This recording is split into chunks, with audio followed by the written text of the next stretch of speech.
Di politica e d'amore, titolo che unisce due diverse tensioni che però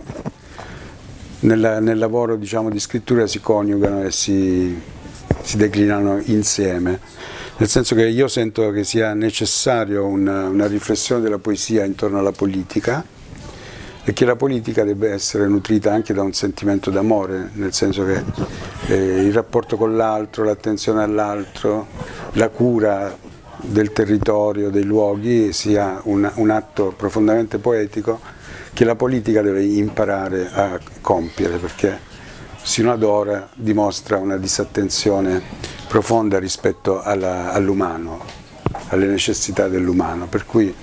questo libro nasce nel periodo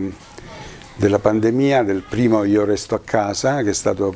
per me un periodo molto santo, nel senso che ho avuto il tempo di staccare dall'ordinarietà del quotidiano e per cui di lavorare intorno al mio pensiero, a mettere in ordine il mio pensiero, per cui sono andato a riguardare le carte che erano da parte da un bel po' di anni, da 20 anni, e in questo lavoro di ricerca e di rilettura ho compiuto quest'atto della pubblicazione di questo libro, per cui all'interno del libro, rileggendo le parti che compongono questo libro, mi sono accorto che erano